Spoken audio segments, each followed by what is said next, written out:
Why the intellect? Why the choice? Why the suffering? I thought, you almost had me, this Quran. You almost duped me. You almost tricked me, seduced me into accepting this philosophy. But wait a minute. What about intellect, choice, suffering? Why do we have to experience these? Why couldn't you just programmed us to be merciful, compassionate, forgiving, etc.? Why do we have to go through all this? And then, of course, the answer came to me as quickly as I thought of it. So we are creatures, and we grow, and we become. And yes, and you can make us anything you want, but you can't contain any of those attributes I listed without these three things. In mathematics, we try, three premises that go into, proving a theorem. We try to see if we could take one of them away, and if it's essential. And all three of these are definitely essential. For example, you could program a computer never to make an incorrect statement, but it doesn't become a truthful computer.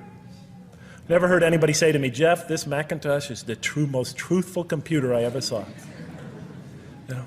If it's programmed, it's not truth.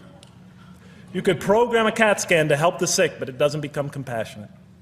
Never heard a doctor say, Jeff, if you want to see a compassionate CAT scan, you come right over here. Right? Because all those things, compassion, forgiveness, truth, caring, love, all are born out of choice, suffering, and reason. In order to do a compassionate deed, when we consider reaching out to someone in compassion, that person, first of all, that's inconceivable without the presence of suffering, an environment where there's suffering. And when we decide to help them or not, we reason in our minds, what is this going to require of me? It's going to require some suffering on my part, some in my giving of myself. And without that mental process, it doesn't become a compassionate deed.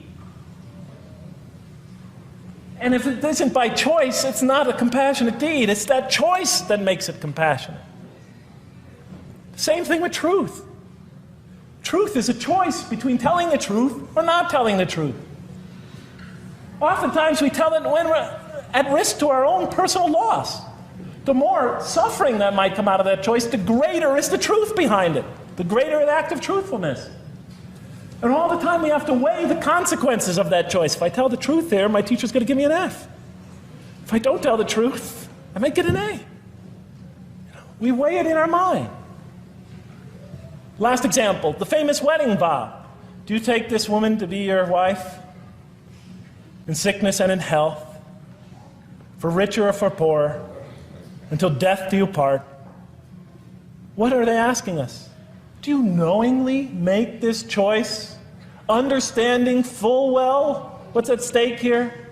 That it might involve richness but poverty, health or sickness, that suffering's going to be involved until death. Once a young lady told me, you never really loved me. Because when the growing got tough, when things got hard, when we hit rock bottom, when my life fell apart, you just got up and left. And she was right. And she understood full well that that's what love is all about. It is through giving and suffering together and hanging in there with each other and not bailing out and persevering through suffering, making that choice and knowing what you're doing. All those three things are essential. So it's very easy to see why the Quran stresses these. Because in order for us to grow in these, I dropped it, we have to have these.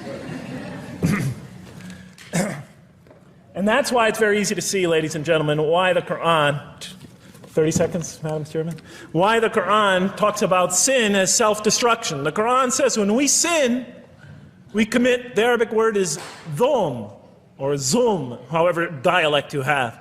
Dhulm against ourselves. We oppress, we destroy ourselves.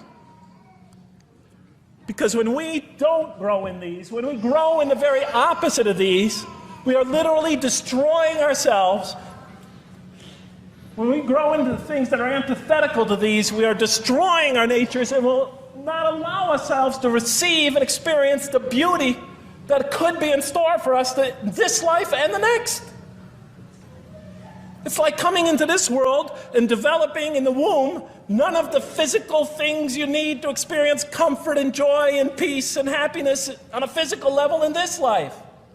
It's as if you're coming into this life and you've destroyed yourself physically somehow in the womb, and you came into it and you had nothing to protect you from the cold, from the heat, from the harshness of the elements, from germs, from disease, nothing to protect you, nothing to satisfy, give you the ability to satisfy your thirst or your hunger, nothing for you to experience any physical comfort.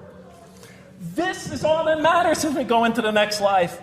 If we don't develop these through our relationship with God, our very purpose of our being, then we will experience terrible suffering in this life, worse than if we came into this life in a physical state that didn't avail us of any of the comfort of this life.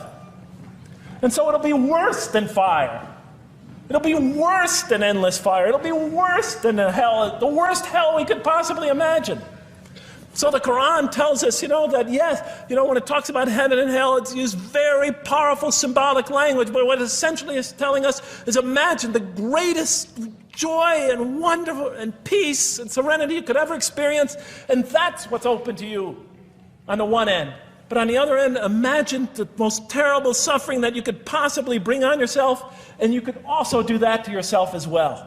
It'll be worse than anything you could have ever imagined. And so, the Quran tells us that God says on the Day of Judgment, I did not harm you in the least. You destroyed yourselves. And it could say that in total objective truth. And that's why the Quran, well, I think I'll leave it at that because Madam Speaker is about to shoot me. I still have other things to talk about, but I want to find out how that basketball game is going. So thank you so much for listening to me for so long. And may the peace and mercy of Allah be upon you all. I didn't mean to try to scare anybody at the end. That wasn't my goal. I was just trying to make a point. And may the peace and mercy of God be upon you all. Thank you so much. Assalamu alaikum.